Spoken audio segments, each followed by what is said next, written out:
Hey, what's up everybody? This is Mike and Yago from the Conquerors International Strength Team. And once again, we find ourselves here at the Grand Rapids Police Department. But today, we are actually in the defensive tactics room. And we are so excited to be here. And we have the opportunity today to introduce you to Officer Joseph Trigg.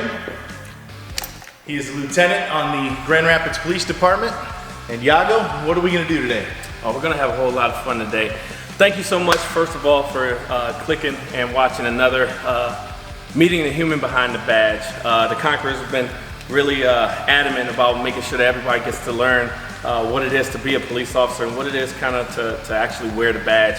And today we're really fortunate to have Lieutenant Joe Trigg with us today. We're gonna have some fun. We're gonna try some feats of strength. We might do a brick break or two. I don't know if he's allowed to do something like that. I don't know anything about your insurance or anything like that. I probably shouldn't. Probably shouldn't.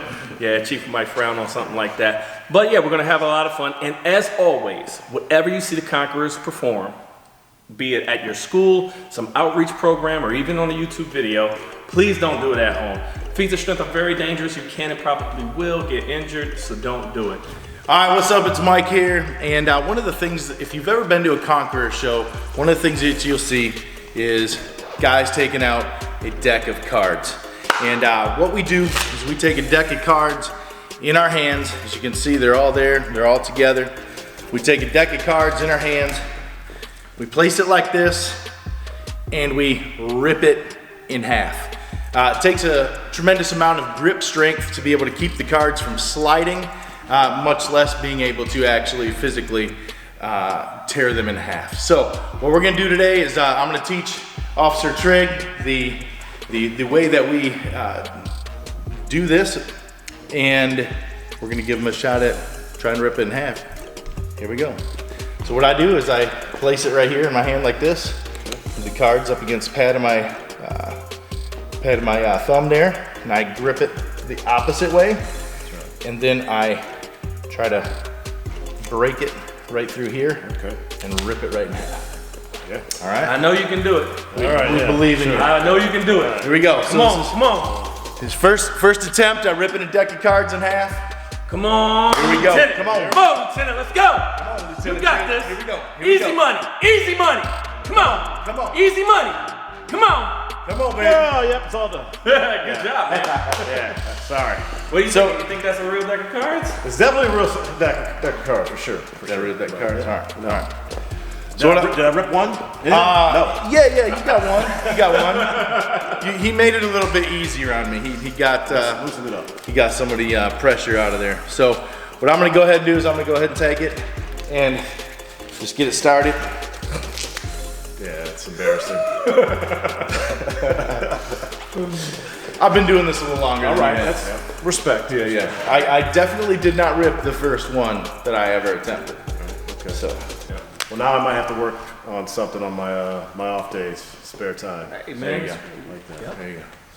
All right, so what I'm gonna do now is I'm gonna attempt to take a half and see if I can rip a half in half. Okay. You ready for that? All right, here we go. Jeez, Pete. I have no clue how he does this. Forearm strength. It might not happen. Come on, man. You're in the deep water now. You gotta do it. You gotta do it now. Come on, Mike. Come on. Good job. Good job, man. That one was a little more difficult than normal. Now, this next feat of strength, because Lieutenant Joe Trigg comes highly recommended from a number of officers. They've been singing your praises, man. I see you got the skills to pay the bills. So I brought two frying pans. These are both T-foul frying pans. The reason why I brought two is because I know once he do it, I'm gonna have to prove that I can do it too. So I'm gonna have to roll it up. But first, I'm gonna explain what we do with it. We take these frying pans, brand new from Walmart, and we roll them up into the shape of a burrito. Now, there's a technique with everything, and what you want to do is you want to grab the lip and then crush the lip towards the other lip, and so you want to get it as tightly rolled as possible until it's like a straw. Now, when you press it, I see you got a lot of size on you. I know you're definitely going to bend it. I know for sure you're going to bend it, but the feat of strength, the challenging part is to try to get it to roll as tight as possible. All right, you're up, big man. Come on. Pressure. All of Grand Rapids watching. You got it. Come on, let's go. 1, 2, 3, 4, 5. He's got that. 6, 7, 8, 9, 10. All right, let's see what we got. Woo. That's pretty good. That is pretty good. That's pretty good. I'll tell you a story about the T-File frying pan. It's one of the reasons why there was a specific reason why we chose to get it, and there's a specific reason why we chose not to get it. All right, so now I'm gonna try to roll it up and see what I can do. Do your thing. Come on, Yago. Let's go. Come on. Come on. Come on, Yago. Let's go. Come on, Yago. That thing is hard, man. Come on, Yago. Keep going, keep going, keep going. Come on. Come on, Yago. Come on. That sucker is tough. Come on, Yago. There it is. Don't look like the blue.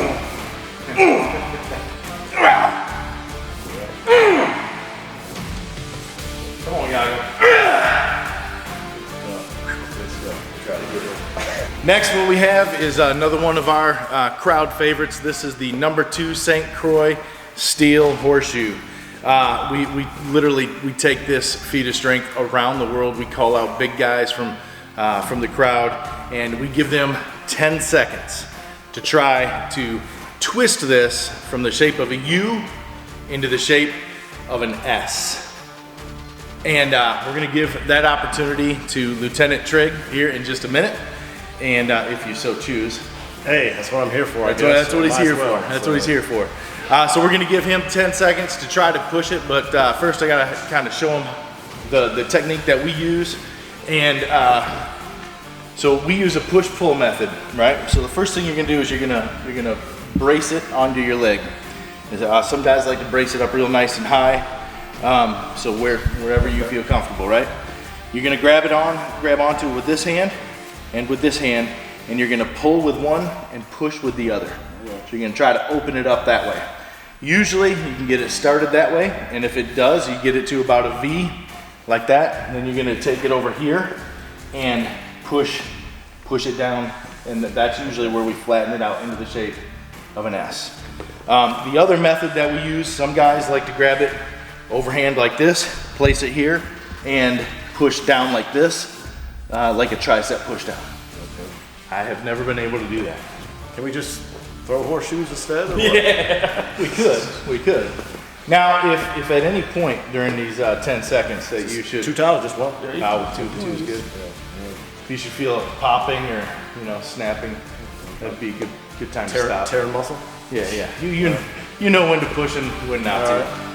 So, all right, so here we go. We're gonna give Lieutenant Trigg 10 You got it, man. seconds. Here we go. 10, 9, Come on, 8, come on, 7, you got this.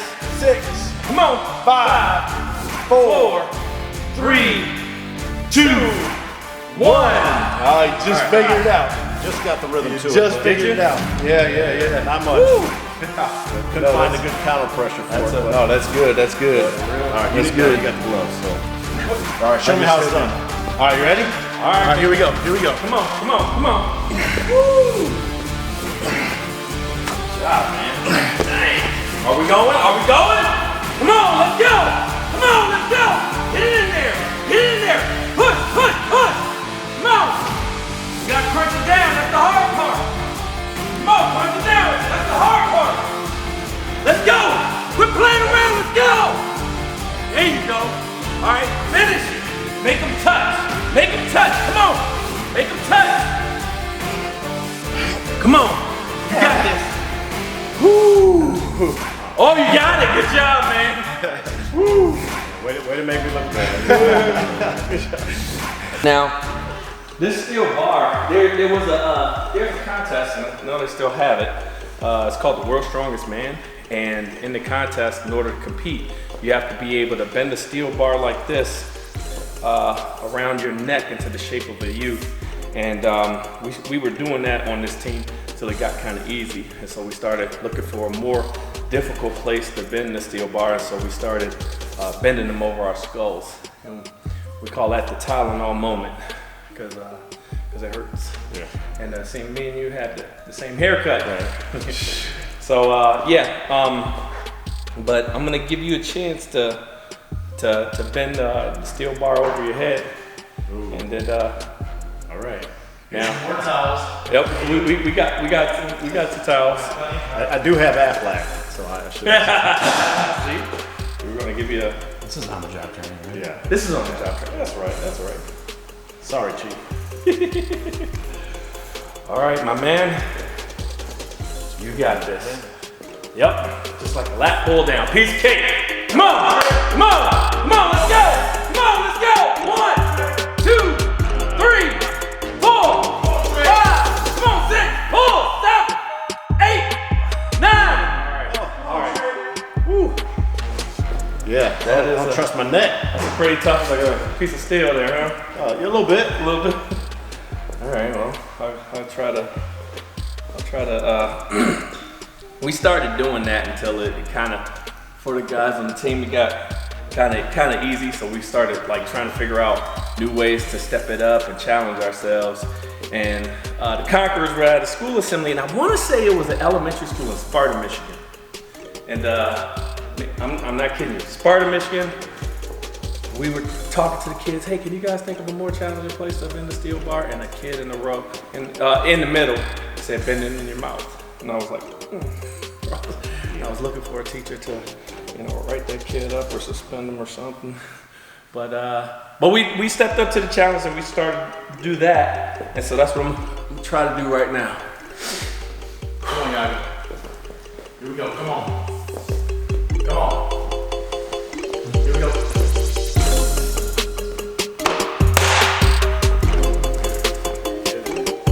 Get it. Come on. Come on. Get it. Get it. Come on, Yaga. Good. Almost there. Let's go. Come on. There it is. There it is. Come on. Come on. Woo. Bring it home. Bring it home. Come on. Cross it over. Let's go.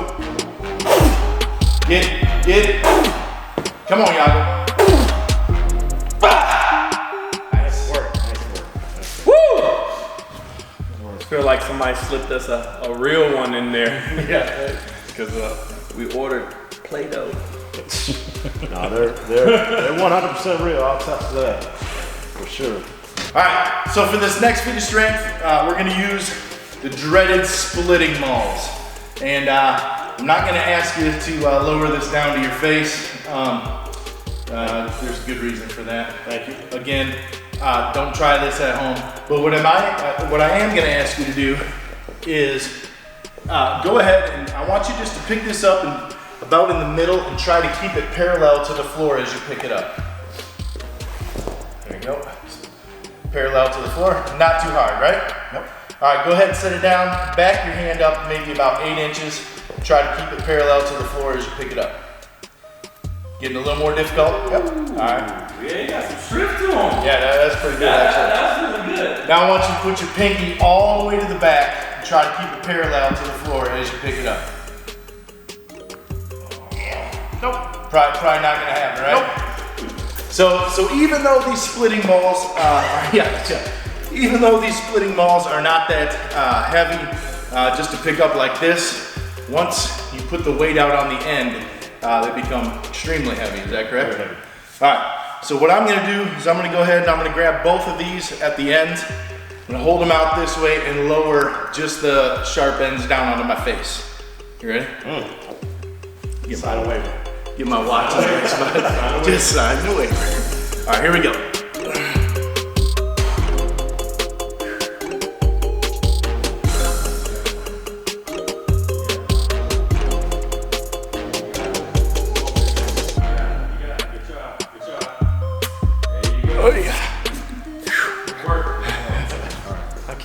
keep telling him there's easier ways to get a nose job. Yeah, right. All right, now if you guys thought that was fun, we got a couple brick breaks set up that we're gonna do next.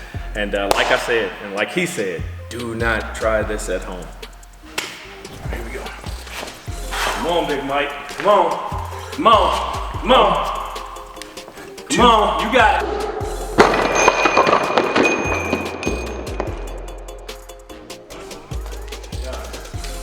That makes me nervous.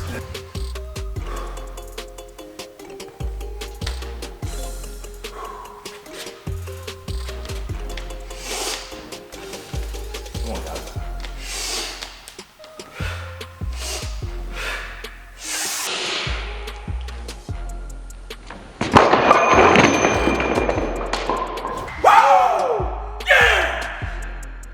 All right, that was fun, and I'm personally glad that's done. I don't know about you, I'm very glad that's done, and I'd really like to get to the real reason why we're here, and we're going to spend some time getting to know Lieutenant Joe Trigg. Sound good? Sounds good. Let's do it. All right, let's do it. First of all, I want to thank you so much for doing this. We've done a number of these videos with local PD, through the Holland area, Rockford, a number of GRPD, and I know that it's a real undertaking to do something like this, and so I really do appreciate the chief, your time, everybody, and I wanted to first of all, the reason why we're doing this is because I'm so involved with prison reentry programs. I do a lot with GRPD, and through the Conquerors, we've done events with GRPD. And so we've gotten to know so many cops, and we get to hear their stories and what they go through on a day-to-day basis. And so it's easy for me to find friendships throughout the GRPD. And I really feel that everybody else would feel that way if we got to know the human behind the badge. And so that's basically what this whole thing is an attempt to do. So would you tell us a little bit about you and your career and everything? Yeah, like I say, I'm lieutenant right now. I'm commander of the Internal Affairs Unit currently, but I started on patrol like everybody starts. Did 10 years on nights, night shift patrol. After that, I got a position as a community officer. Did that for 2.5 years before I got promoted to sergeant, and then went back to the patrol as a patrol sergeant. Then as a patrol sergeant, ended up getting promoted again to lieutenant. That's where I was a watch commander. Watch commander works the desk that you see downstairs, and you kind of oversee the whole shift that you're assigned to, which is a great job. And then, like I say, currently the commander of the Internal Affairs Unit, which I've been in there for about 16 months so far. And when you say you're the watch commander, you oversee the whole shift, what is that? You're basically a lieutenant that's in control of all the officers that are working the street, the dispatchers and the interns that are in the building, and responsible for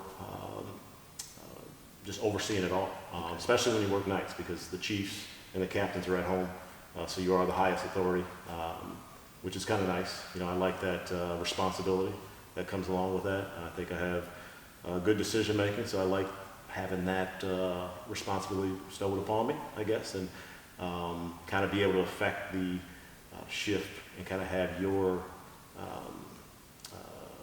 with your attitude and how you want your officers to be. You know what I mean? Because I'm big into you know, how you treat somebody, because I know that goes a long way.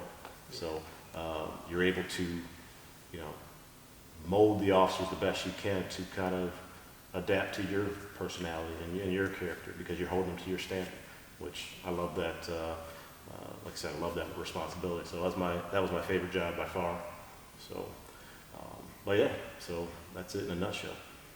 Yeah, you definitely have a very strong leadership quality about you, and it seems to be a strong leadership, humble quality to it too. Because when we're having some fun with the feats, you know, it's kind of easy for us to see when somebody has a huge ego, you know, and feats of strength to pull it out of you big time. You know, we see guys that all the time, and it's easy to read certain characteristics off of a person by things like that. So,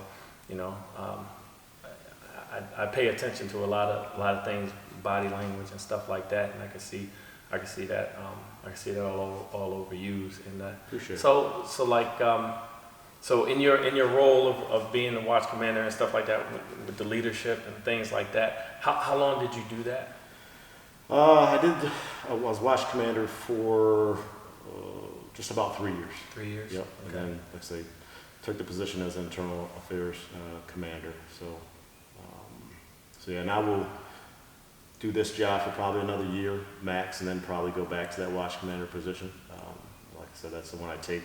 I feel like I have the most influence. Yeah. Or whatnot. So yeah, I'm looking forward to the future, I guess. Yeah. Say. So because I gravitate towards the officers, and as you talk about leadership, I believe in good leadership, and I think I have the qualities that our men and women respond to. I'm not saying that being arrogant, but I always put myself in their shoes. I was in their shoes, and it matters so much how you treat people. You know that. Yeah. No, I just enjoy it, and looking forward to it. Yeah. That's, through doing a lot of these videos and talking with a lot of cops, man, I'm finding that one of the common themes is most of the cops that I'm talking to and sitting down with and meeting, because like I'll just stop cops in the middle of the street, just talk to them and see about doing another one of these videos. Hey, have you heard? But even in striking up conversations with them, they say a lot of what you just said, and that's putting themselves. They always put themselves in somebody else's shoes and stuff like that, and that is a real empathetic heart that people don't know that cops have. Yeah. No, and I'm sure it's somewhat of a bias too, but I feel like I can, relate to many different people, especially those that grow up in the inner city and grow up through tough times, because that's how I grew up. So I'm not going to pass judgment on anybody, whether, it doesn't matter what their history is. It doesn't matter to me. It's the here and now. Like, how are you acting right now? Yeah. That I think we address, and we don't do things perfect, but I think we do them pretty good, and always strive to get better. But yeah, so it's the here and now. I mean, it's the oldest thing in the book, right? Treat people how you want to be treated, and I wish more people follow that. Yeah. I think it'd be definitely a better place and a lot less conflict in the world. Right. Yeah. Well, how did you grow up? I grew up in Muskegon or whatnot. Was raised in a domestic violence home. My mom and my 3 other brothers. I had one brother that passed at 7 years of age. He was born disabled, wasn't supposed to live past 2, but ended up passing. But just domestic violence home. I was that 11-year-old, crying and calling the police because the boyfriend was beating on mom and stuff like that. That's where my desire to become police officer was, because I like that whole idea of them coming to the rescue, right? You call the cops and the bad guy runs away, right? Yeah. He doesn't want any part of the police. So I really gravitated to that. What boy wasn't a fan of Superman, right? Back in the day, right? So it's that call for help, and I never forget that feeling. And to the day I worked patrol, whether domestic or any cry for help, I never lost sight of that, right? Because you could take this. Some could take this job for granted because you're doing it over and over, and you're going to the same type of calls over and over. But I always, kind of like Michael Jordan might say, somebody's watching them for the first time. Right. You have no idea who's calling you for the first time, what kind of fear they have in them, somebody assaulting them, or their mom, or whoever it may be. So yeah, I took pride in coming to help, and just found out it was my calling. Lost a little sight of that career when playing baseball and wanting to go with the pros and stuff like that, but always knew in the back of my mind that I wanted to do this. So. When you say growing up in Muskegon, I know a bit about Muskegon. I'm from Washington, D.C., and when I grew up, it was, I graduated in '96. It was known as the nation's capital, it was known as the murder capital of the country. And so it was pretty bad. And I wanted to I shared a little bit with you that I used to be a bouncer downtown, and I used to, when I was working security, I was actually trying to get into my head, like, could I actually do this as a cop? Because I wanted to be a cop. And I was like, but do I have the heart to get involved in these kind of situations? But anyway, back to when I grew up, I saw gang violence all the time. My friends got killed in drive-bys. First friend of mine got shot and killed going from 6th grade to 7th grade. So very familiar with all of that, and cops is in my neighborhood and stuff like that. And through that, like, that's how I kind of got. I had the same thought as you. I wanted to be the good guy too in a situation. I wanted to be a cop, but the problem I had was, my friends and the situations that I was always around, they shaped my mind to believe that the cops are always against us. And so I was like, I would never even tell them that, dude, I want to be a cop, And so I did you ever wrestle with something like that? No, I mean, as a youth, I wasn't a perfect angel by any means. So I had my experience with the police, and I had my experience with the cops that weren't so nice, but then I'd have experience with ones that were. So I think I had that balance of, cops aren't bad. That cop was. Right. That one I just dealt with. Right. Was, and you can tie that to race, gender, and everything. So I think I always had good bearings as far as evaluating people, or whatnot, and treating them on a individual basis or whatnot. But yeah, that's good. That's cool. Yeah, I wish, like, if I could rewind the time, I wish I didn't let my friends kind of poison my view of what I saw from cops, because like since I've been in Grand Rapids, I haven't had a real bad encounter with any cops. So I was, especially taking the job that I've had. Most of my work is with cops. Yeah. Cops that are involved in these kind of programs. And I'm like, man, if somebody knew your story, I bet you they wouldn't feel the way they do about cops. And trust me, I've had the conversations with my my childhood friends and whatnot still to this day. And one of the conversations was when I'm trying to explain kind of our job and kind of what we deal with, and what we might take as a threat, and just kind of explain some of our tactics and why we respond a certain way. And then I'll never forget his comment was, but you're different, Joe. It's like, no, I'm not different. The only thing that's different is you know me. Mm-hmm. So you're giving me the benefit of the doubt. I think he trusts me, and he values my input, and he trusts my input. So we have that trust, right? But I was like, no, I'm not different. I'm speaking for my coworkers too, that a great deal of them out there are doing it right. The only difference is that barrier's down because you know me. Mm-hmm. You know what I mean? And that's the biggest thing, trying to get through that barrier. When you don't know somebody, you're just going to believe kind of what the overall message, or what you think the overall message is out there. And I remember saying to this friend, I was like, the only difference is for a guy that, like I said, got in a little trouble here and there and running the streets a little bit, is I got perspective from both sides of the street now. There's the guy out there, doing things that are a little bit wrong, and now the guy out there trying to prevent the people from doing things wrong. So I see it. I understand. Yeah. Now. So it's a little different insight. That insight is real important too, because you just made me think about one time I did get pulled over, and I have a paralyzing fear with cops when I get pulled over. I'm always nervous. I shared this with a cop friend, and usually when we sooner or later somebody will say, "Oh man, a guy your size, or I wouldn't want to have to arrest you," something like that, and I'm just like, "Yeah, so you're gonna have to shoot me or something like that." I'm afraid that you're afraid. You know what I mean? So like when I get pulled over, I was afraid. So my mind is like, man, I hope this cop is cool. And he was getting irritated because I was taking so long to grab my stuff. And so what I asked him, this has to do with perspective.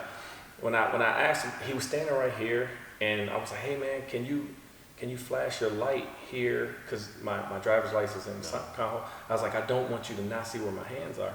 And he didn't really want to do that. And I was explaining that to a cop.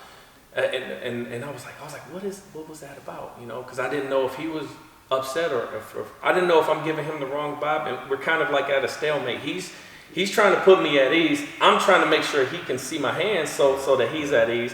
And the cop said, he was like, you know, Yago, if you were to do that, I would not flash my light in there either. And I was like, really? He's like, no, because I know you, but if I didn't know you, I would think that you want me to look at something so that I don't see something else.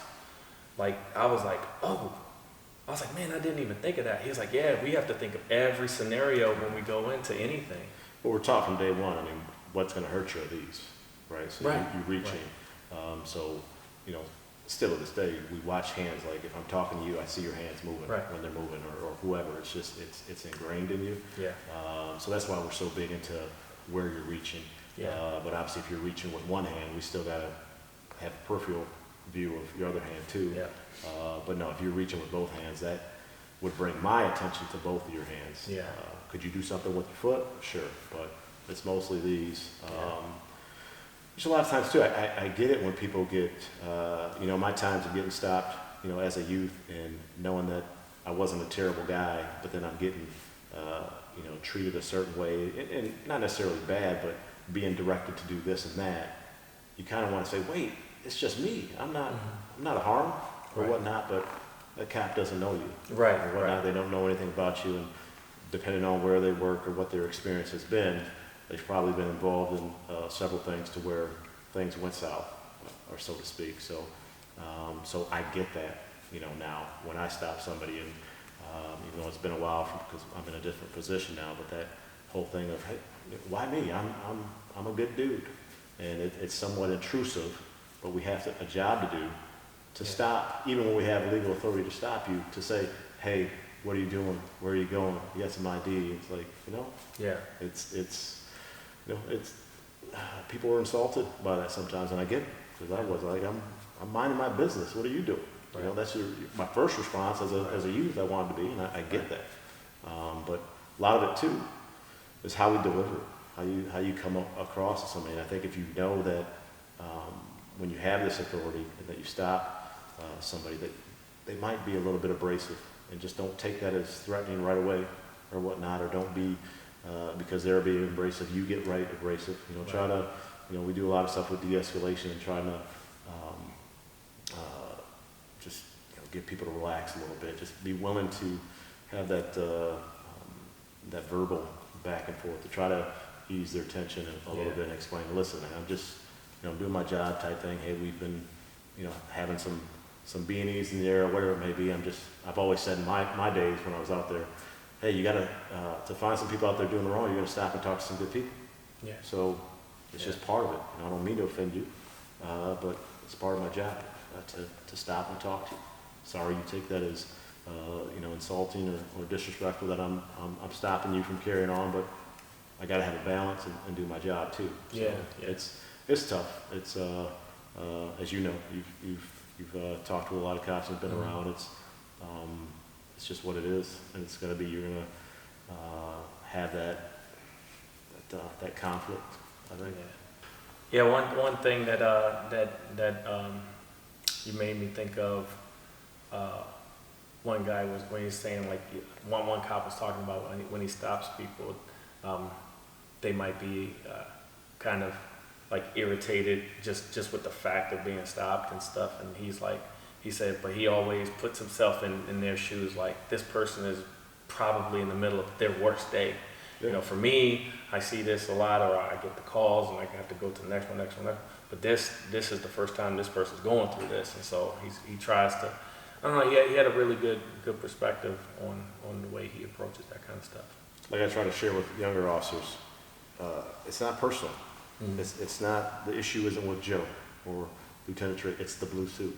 Mm-hmm. You know what I mean? It's the authority behind the suit. So if you look at it that way and don't take it so personal, then, like I said, just weed through the whatever verbal debate or argument that's going through, and just kind of focus on the actions until you have to, act on something else. But I think if you suspect, sometimes the things are going to be a little bit abrasive due to just your position, I think you're better off and just work through it.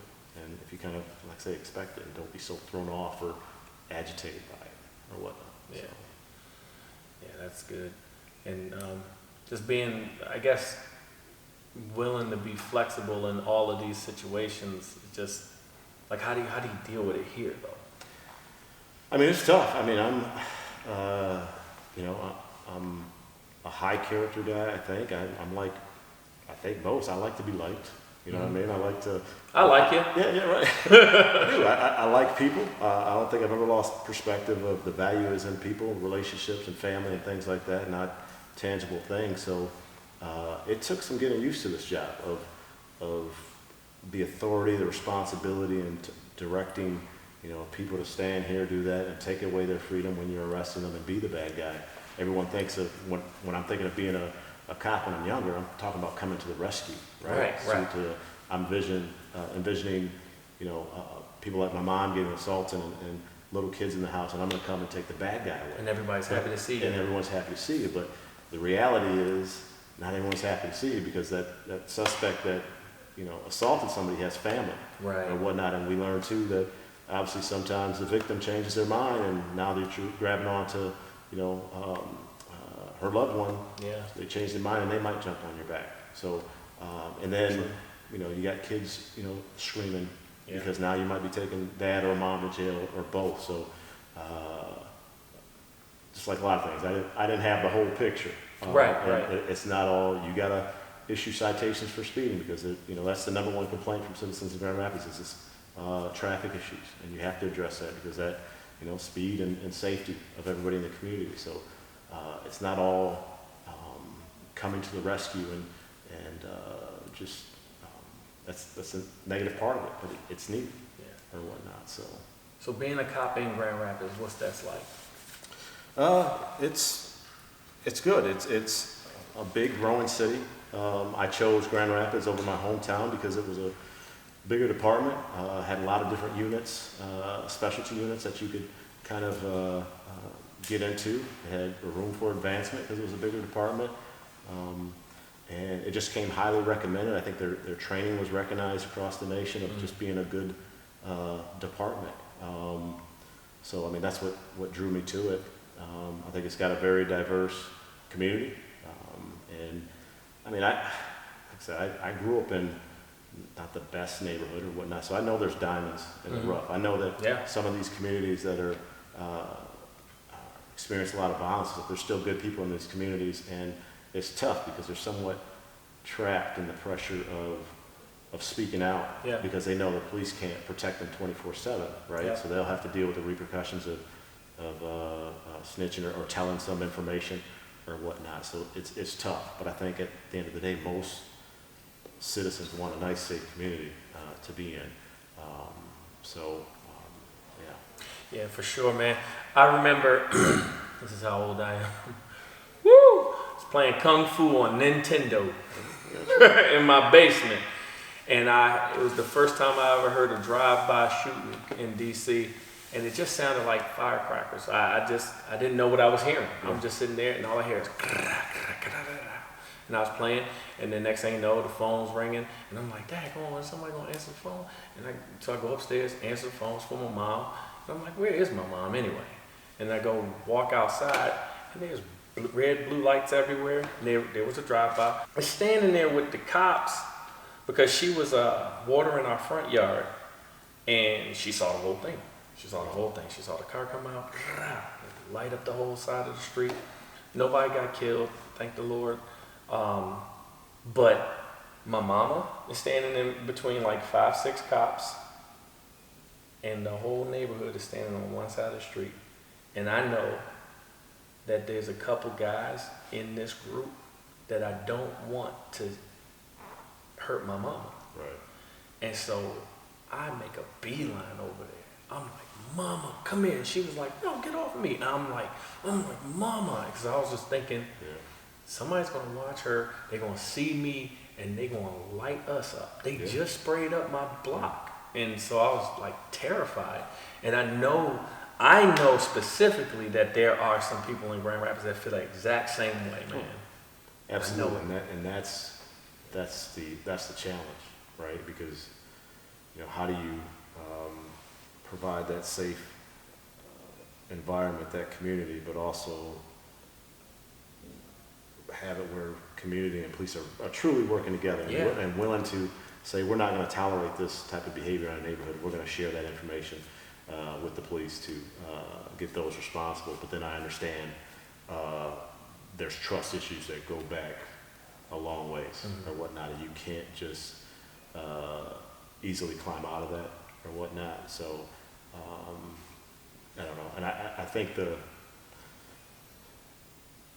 the solution is pretty simple, but I think implicating it is the hard part. I think it's just, you got to build an investment in people. Like, you got to be able to take that time to meet people, and like I said, recognize that I'm Joe. I have a family, and I have interests that aren't too different than people in the community. It's just a job. But when you don't know that person, you really don't have any attachment, any investment, you don't really care. It's just like if you have certain coworkers that you hardly ever see, you don't have that same investment in them, or you've got your good friend that works for the department. When something goes wrong in his life or whatnot, you're concerned, you communicate with him, you have that bond.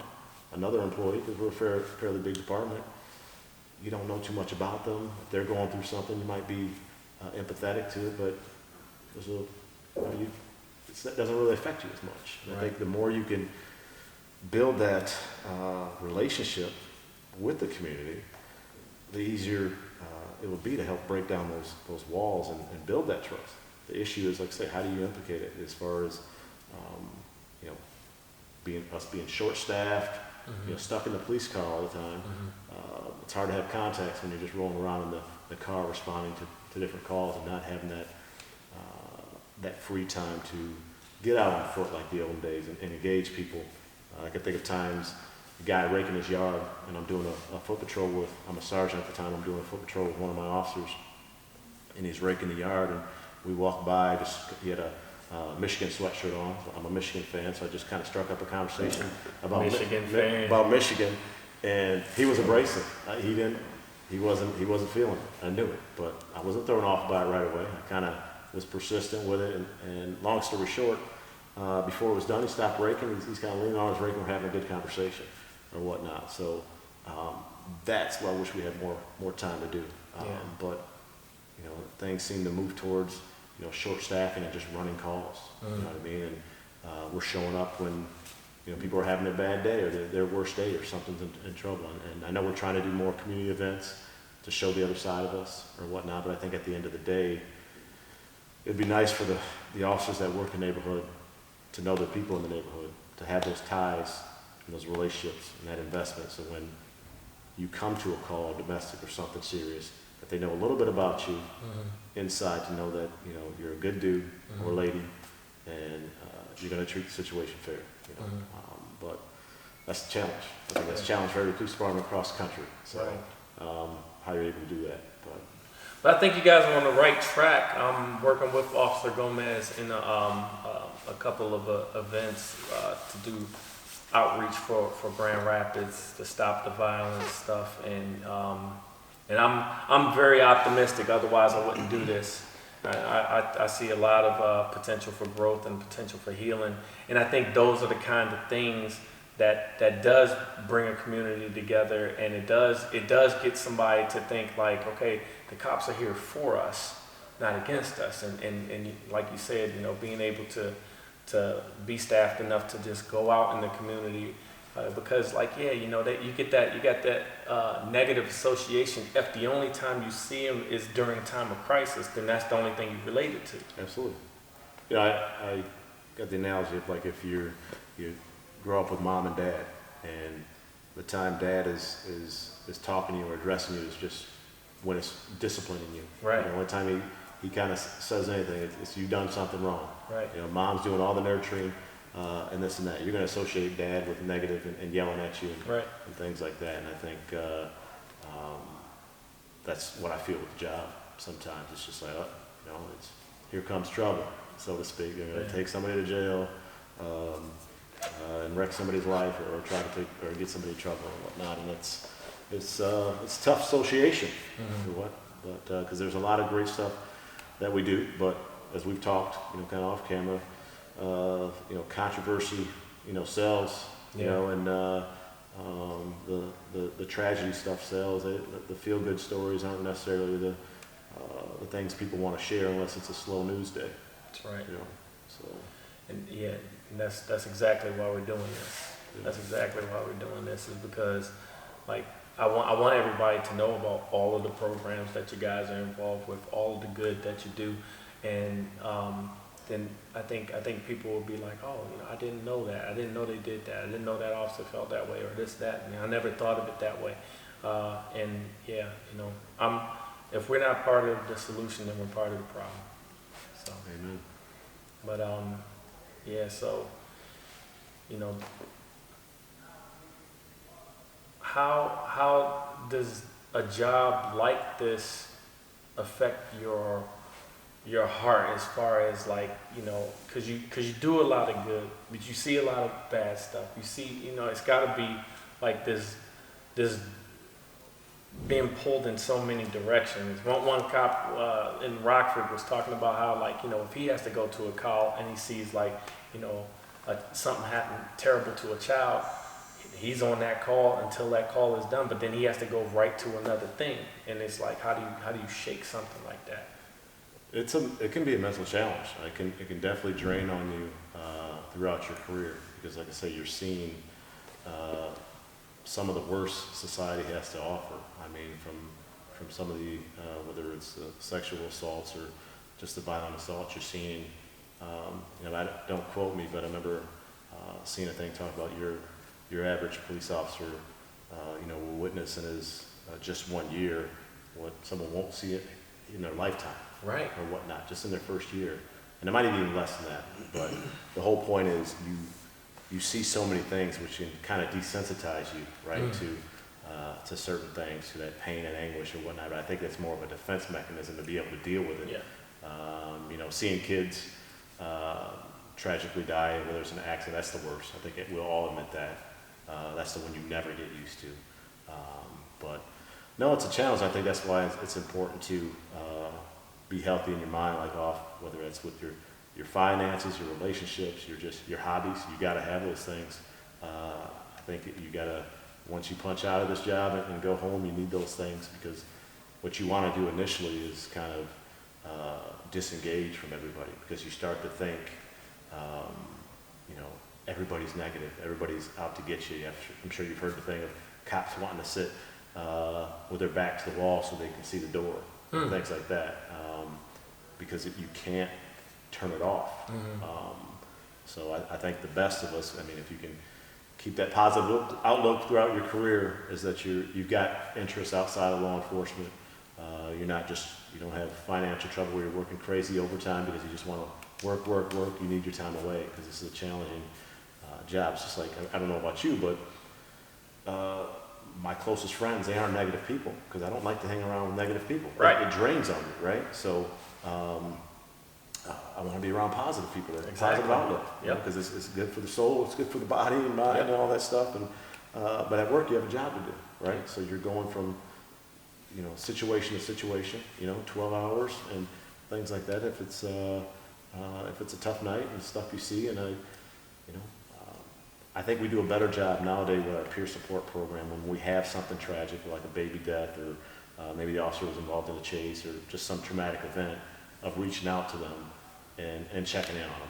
In the olden days, it was like, be tough, that's what happened. You're involved in a shooting, all right, let's get you back out on the street, in a couple hours. No, nowadays it's, you're on administrative leave, paid, and like, go home and take care of yourself mentally. This was a big deal. So I think we do those things great. But yeah, it's taxing. I think it can change you. I don't know. I guess you'd have to ask my family and friends if I've changed. I don't think I have. I think I've tried to keep a smile, but the riots was tough. That was real tough. It was probably biggest mental challenge because after that, and you had the whole world crashing down, and you felt like, man, like this uniform I wear, like you're just like the most hated person in the world right now. But I think it was it was the Chief's wife that posted the picture, and I think you said you went down there and helped clean up. I can't tell you how uplifting that was, because all of us that worked all night and dealt with that, you went home, you didn't sleep, right? You were still stressed, you were mad, you had this roller coaster of emotions, and then what most people don't know, you had to get up and do it again.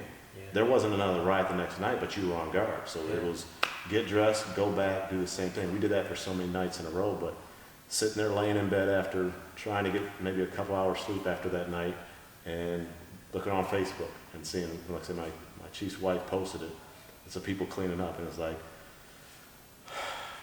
that's why I do this. I do that for these people here that are out here helping, and the good people that we don't always see and we don't always hear from, but this is why I do it. I'm willing to shoulder this or whatnot, and I can take it or whatnot. So, but no, that was powerful, and it gave you the strength to come in on the second day and the third day. And I think we came in 4 or 5 days in a row before we finally kind of let the guard down a little bit or whatnot. Even though there were still tough days ahead, at least we got a little bit of a break. The rise was tough, man, and it was a complete shock for me and for everybody. Like literally, when I saw that happening, I thought for sure I'm watching Seattle or something. Yeah. I'm like, wait a second, that's downtown. And I was really, really proud of Grand Rapids. I didn't know what I was going to find when I came down, but it was literally thousands of people, and they were all cleaning up and cleaning up with all of the glass and the stuff like that. But they were trying to I don't know. We just didn't want anybody to think that that's who we are. Yeah. And that was one of the things that I was really concerned about, was like I know a lot of the programs are set up to help GR, outreach programs and this and that. But the emotional taxing that happens with you guys, with having to deal with all of this, I was like, while you were talking, I was thinking, is there something to there? Because with the Conquerors, there's a lot of check-in. There's a lot of check-in with us. It's like, usually when I see him, I talk to him, or any of us get together, first things first is like, how's the family? How's your wife? Because we all work as ministers and stuff like that. So we get some pretty sad calls a lot, especially with COVID and all of this stuff going on. And so, the emotional toll that a lot of the stuff getting pulled in so many different directions. We do a lot of check-ins to make sure the house is good, the family's good, and, the mental, the emotional, the heart, the spirit is good. And I would hope that there's something like that for you guys too. Yeah, just the mental check-in? Oh yeah. And that's like, say, I don't know if you've heard much about our peer support team, but it's basically a team of officers that, I'll simplify it. It's just a band of brothers that, okay, if there's a traumatic event, or maybe it's not even a traumatic event, you're just having, it could be troubles at home or something, whether it's relationship stuff or whatnot, a team or people you can turn to kind of help you through. And, involves, social work's involved, get you with, it's called the Employee Assistance Program, EAP, where there's professionals to help and counselors to talk to you or whatnot if you want help. I tell my story. On July 8, 2007, Officer Kosminski was killed in the line of duty here. A very good friend of mine, inseparable, and I struggled for a long time after that. We had a therapist that worked with our department, that my captain, rest in peace, Pam Carrier, she had recommended I talk to him because I was just having struggles. I went and talked to him, and because I was just having anxiety with the job, I was going to do something else. I was just buying time. Like, I can't do this job anymore. This is too much stress. And he just talked about, exercise and things I could do to help relieve the anxiety, that I was experiencing. but it was so powerful to me. But just having somebody to talk to, and I learned that, because I was the same person. You see in the movies of therapists, they say, hey, you kind of express how you're feeling, and oh, I don't know, tell me how do you feel? It's like they're not really saying anything, and didn't really give them credit for what they do. But at the end of the day, they're just getting you to talk and share your feelings, because when you don't talk, that stuff builds up into anxiety and whatnot, whether you have doubts, hate, anger, whatever it may be from whatever situation. If you don't talk about it, it just festers, right? It could change you.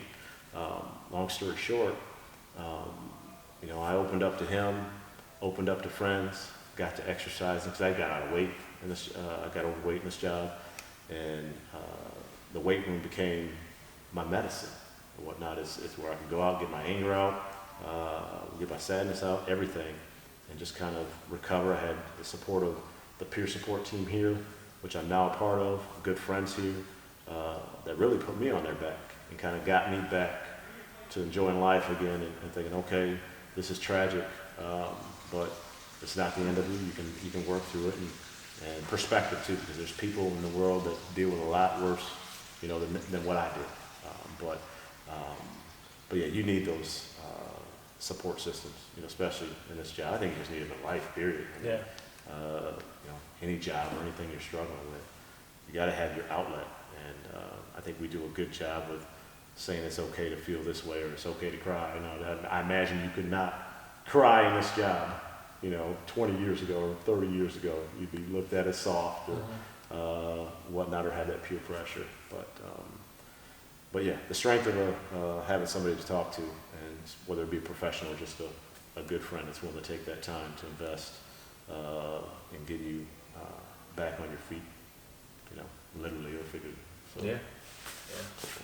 Well, I'm sorry that you went through that. I know what it's like losing somebody very close.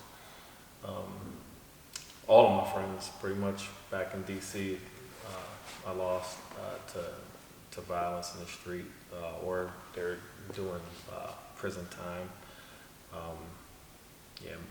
It was really, really kind of morbid. I didn't know how to process any of that stuff, so I just couldn't imagine what it's like.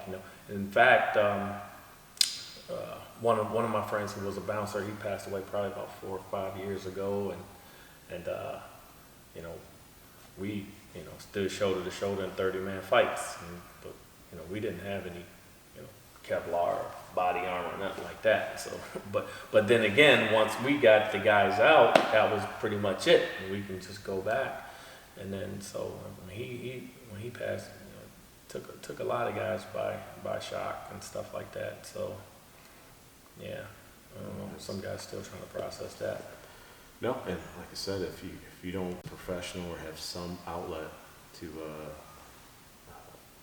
to express how you feel, I think you're just it's always gonna be there. It's always gonna hold on. And I remember seeing, I can't remember who it was, but there was a father talking about losing his son, and I think he had when he was talking about the tragedy and about not getting over it, but living through it.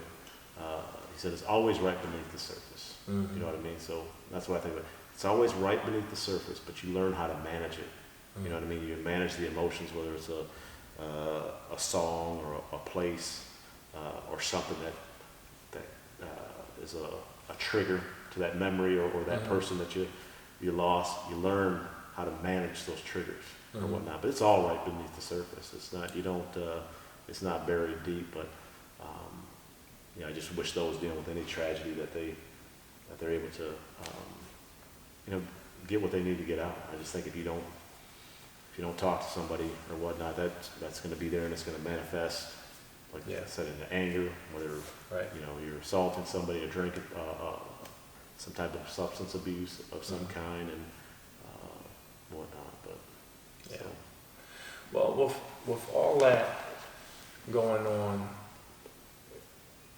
so I know that you guys are doing a lot as far as training for de-escalation and stress management and all that. What can we, on our side, the society, do to help bridge this gap? How can we work together to get the same things? I think part of it is just the more we can get people to understand our job and why we do what we do, I think that's the biggest thing, and kind of to know your rights. I mean, I don't think anyone's trying to trip anyone up. To know what you can refuse and what you have to comply on. I think there's a lot of misconceptions out there that just leads to people getting in trouble. You know, I dealt with something recently where a guy was asked out of the car by an officer, and he said, "I don't have to get out of the car. I know my rights." Blah blah. And I'm like, "You do. You know, if an officer requests you out of the car, he can do that. Mm-hmm. Not saying he could search you or search your car yet. That would take some other, some probable cause or whatnot. But, you know, and I couldn't get him off it. I said, please, when we're done with this conversation, Google it. You got everything at the palm of your hand right now. Google it. Look up the law. You have to. And he just, he wouldn't come off it. And I'm like, setting himself up for failure, right? Because he's going to be out there. He's going to be stopped. Someone asks him out of the car. He's going to say, no, I don't. I know my rights. And then now you've just committed a crime. Failed to obey a lawful command. Now it's easy. Now you're out of the car and under arrest, and it just doesn't have to be there. And I think the education part, and we're working on putting together something that has the most, how do I say, the issues that come up the most, where people really don't know their rights or whatnot. We're gonna get that information out there just so they know that we're not trying to trip you up, but realize these are things that you need to comply with. These are things you don't, if you're just, walking, haven't committed any violations, somebody's stopping you and asks your name, you don't have to give them your name. You haven't done anything wrong, and just to know, knowledge is power, right? So, but we might have to deal with the issue of, okay, it is coming from us, so it might be viewed as, oh, we're just trying to trap him in something. I don't know, but the whole thing is just trying to engage them, build that trust to where, like, listen, this information is important. And it's something that you should want to pass on to your kids, family members, so you know your rights. Know when the cops have the authority to stop you and when they don't, or whatnot. So you don't get yourself, in a bind. Right. And just to engage, at the community events. Come out and meet the officers in your area. And I just think so much is just, you got to get to know them. You got to build that investment. It's like you build an investment with a neighbor or something like that. That if you have a neighbor you never talk to, you could care less what happens with them, right? But if you get to meet your neighbor, I'm your neighbor, you got a relationship, Right. or whatnot, you care a little bit more, and as the relationship grows, you care a little bit more and more. So that would be the goal. But can we make it happen?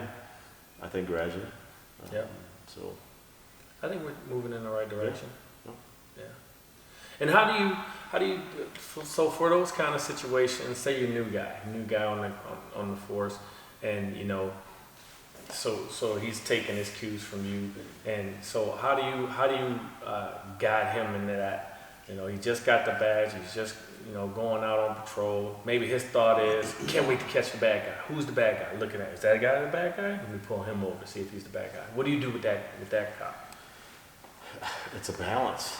Like I said, I don't want you to treat this job like a numbers job. Like I want to go get a rest, because I think that's going to influence bad decisions, right? On something where, hey, you should have, had more empathy here, or this guy deserved a break.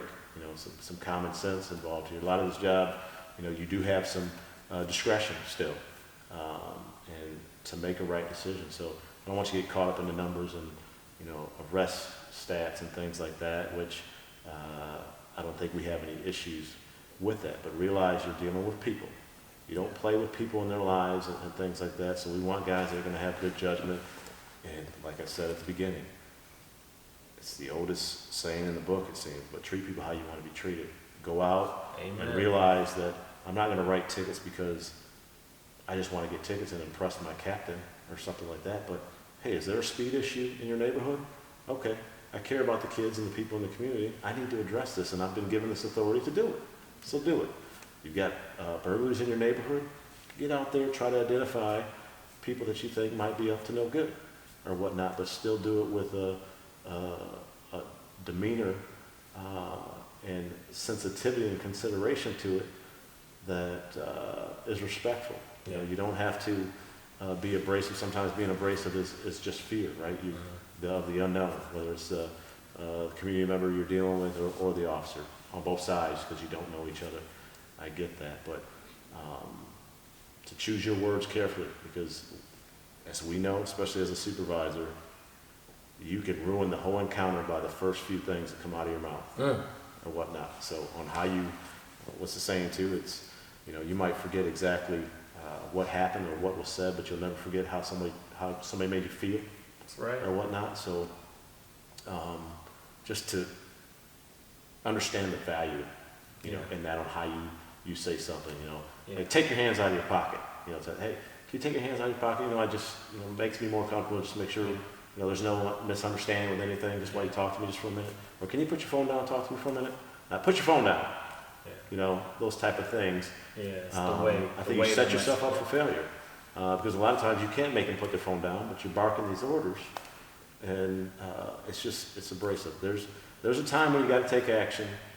I'm fine with that. But there's also this time before where you're trying to sell yourself, that hopefully you're a good guy, and that why you're there, what's going on in this problem you're trying to solve or whatever. So, but yeah, I mean, I want our guys to come in, I want them to have a good heart, I want them to have some common sense, good decision making, and realize that the most important thing is to try to build these relationships, but obviously you got to do your job, and so it's a balance. Right, and this job is gray. You know, I can't say in this situation you do this and this and that. It's gray. So I want people with high social skills, or not that like to talk to people and engage people. And don't look at people as a problem, or whatnot. Which I think we do a good job at. Are we perfect? No, but it doesn't mean we can't keep striving to be. So That's right. So, but They come from what, 20 years of experience? 20 years. Yeah. So, and I still love people, man. I do. And honestly, I favor more towards the people that were raised like me, because I know how far behind the line they're starting. You know what I mean? And because that's real, and the challenges that you have right out the gate, or whatnot, and all the distractions and negativity that you got pulling at you. You know, I talk about sports saved me because both my brothers went to prison, but it was sports that grabbed me and gave me something to do to tie up that free time, right? Because free time you get in trouble, you know, basically. So start working towards a sport. Sports usually teach you discipline, commitment, all those things. And that's that carrot that you chase that, man, maybe I shouldn't go out and do that because I don't want to get kicked off this team. I go to school and barely get good enough grades just because I want to be eligible to play sports, until I grew up and figured out, you got to get good grades because you're going to have to get a job someday, and those things. But those things that, because of the kind of dysfunctional house I was raised in, those things weren't preached, or I didn't have the leadership in the home to really stress the importance of those things. I had too much freedom, Right. or whatnot, to make bad decisions, and some I made, and some was just part of luck. But you know, we deal with some that don't have that leadership in the home, and they have that freedom that I had, and they're making bad decisions like I made, and even worse. And then you're behind the 8 ball, and it just keeps going down and down, and yeah. Yeah, I grew up with a lot of people that had a lot of freedom, Yeah. cool parents, and they had all that. My mom and dad wasn't playing that. Yeah. The street lights is on, you ain't in the house. I could hear my mom from 3 blocks away yelling my name. Yeah. And that's the leadership that you might not have liked it at the time. No, it was needed. but I needed it. Absolutely. And that's what, I mean, my opinion, my 20 years that you see, that's kind of the consistent, that's the same variable. It's like, yeah, it's that freedom and that, and empathetic to, you know, sometimes it's the single parents trying to raise a son or a daughter, and then hold a job or two, and they can't be around their kid and know what they're doing 24/7. It's impossible. And then you know, once they get to that certain age, you lose them to their peers. Right. Good luck getting them back. Right. So it's challenging. So I'm not just pointing the finger at them and just saying it's all them. It's just sometimes it's a situation. Right, because it seems like the situations are so multifaceted. You know, like you said, you got a single mom who's probably, you know, got a couple kids. She's got to go to work. They got to go to school. She can't keep an eye on them all the time. They getting influenced at school, on the streets, and this and that. I know that growing up as a young man, craving the leadership of other men, that I would see a guy, for me, it would be like, it'd be shocking to see a guy who's, if I'm 14, I see a guy who's 14, 15, and he's driving a car. And we know how he got that car. We know how he got the money to get that car. And I'm like, man, so that's an influence. And I see some guys that I know, and they got chains, and they got, money, and they got the latest Jordans. And I'm like, man, that's an influence. So how do I chase those things and get those things when I'm looking at, my dad who works a 9 to 5, he don't have those things, right. So am I looking at him? Do I want to idolize him? Do I want to idolize that? So there's all of these influences that play in effect to whether somebody is going to take the risk of doing that B&E, take the risk of maybe hot wiring that car, and it's like, you don't think about it as from my perspective, being out there, I didn't think of it as, I might get arrested. I was thinking, I could have a car, and it was like, dang. And so a lot of my friends, they didn't really, I don't know if they thought that way. I just know it ended up that way. Well, it's all about what you have to lose too. It's right. Obviously when you got the good leadership at home and more things you're involved in, you've got more things to lose when you make bad decisions, right? Right. A lot of the repeat offenders, they haven't got much to lose. Right. It's not going to highly disappoint somebody, and they barely have some things, and kind of maybe raised in that environment where if you see something, grab it now, because you might not have an opportunity later. This might be your you haven't eaten, okay, hurry up and grab, or you're not going to serve it or whatnot. Right. So you're used to take, right, so to speak, or so yeah, it's I growing up in a dysfunctional home, like I said, we always had a clean house. Whatnot, raised on assistance, food stamps and things like that. But we always had a clean house and meals and things of that nature. My mom would really struggle until my little brother passed, and then she had trouble with alcohol, and then domestic violence came or whatnot. So, but there's so many families dealing with issues like that, or worse, or whatnot, and it's challenging. I couldn't imagine. And if single mothers, and there's some single fathers, I'm sure too. Right. But if you're taking that on all by yourself, right. You don't have the support of family. We had support of my aunts, one aunt in particular, and then later my best friend's mom that really stepped in and to where my mom left off or whatnot. So I had that support and that love. At the end of the day, it's love, man. You want to be involved in something. I imagine guys getting gangs, whatnot, they feel love from their peers. They feel they have something, absolutely. And that could be gang members out doing wrong, or that could be a family member or a coach for a team or whatnot. I gravitated to because I didn't have a father in my life, so I always gravitated to the male figures, the coaches and things like that. And whatever they said, I would follow. Okay, you should go to this school. Okay, I think they got my best interest in mind and whatnot. So same thing if it was something negative. I think it's pretty simple, unfortunately. Yeah. So I think that's those kind of things like opened up my mind to a lot of possibilities, to things that can help heal the hurt that's going on in Grand Rapids, man. Because when I see those kind of gaps, I'm thinking like, what kind of options can be placed in those gaps, that can, occupy some of our youth that are being swept away by negative influences. I hate when we cut budgets and stuff. We cut them from schools and after school programs and sports and things like that. I mean, I think schools should be some of the strongest foundations we have, because I think if you have that strong foundation there, whatever you got going on at home, you could gravitate to the school, the teacher, the coach, and limit that time in that environment, to where you can, like I say, get those good habits and those good values from someone outside the home if they don't exist there. Right. I just think that'd be just powerful. Yeah. Where you could, get breakfast and even get dinner, at these schools, whatnot, before you have to go home in your situation. Because we know in this line of work, you might have 8-year-olds that there is no lunch and dinner time, and it's bedtime. Make sure you brush your teeth. That's not. I tell my kids all the time. Not everybody has this or whatnot. Or whatnot. So be fortunate or whatnot. And that's the sad part of it. That's what I say. Some grow up in situations where they've got so much stacked against them. And I tell some of our younger officers too. Don't give yourself too much credit for who you turned out to be, right? Because somebody influenced you and guided you to make sure you didn't make these bad decisions. So I get it. It's not our fault if this kid is going down the wrong path or what he's turned out to be.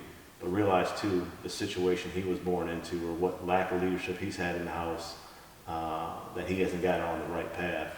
Because how do you know that same person wouldn't have been you? But you had you've had bumpers on both sides of you keeping you straight. Because I know personally, I strayed.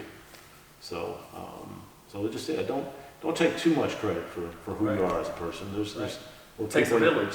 Absolutely. So when somebody doesn't turn out to be, or we're out there chasing the same person or whatever, just realize, I'm not saying you don't do your job or whatnot, but realize, have some empathy that you have no idea what kind of circumstance he comes from. That's right. Or whatnot. So, and like I said, address the behavior before you. I don't care what your past is. If you could have murdered 3 people or whatnot in the past or whatnot, getting out, whatever it may be, how are you acting in the here and now is what I care about. Yeah. So, yeah. Well, all right, man. All right. Was there anything you wanted to add? Anything? I don't think so. Did we miss anything? I think you did it.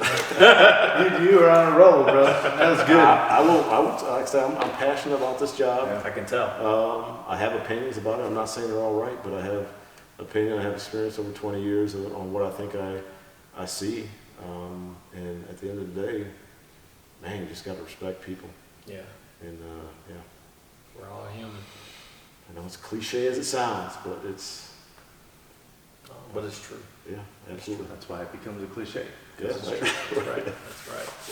All right. Well, Lieutenant Trigg, I want to thank you so much for your time. You've been very, very generous. These usually don't go this long, but you're very interesting to talk to.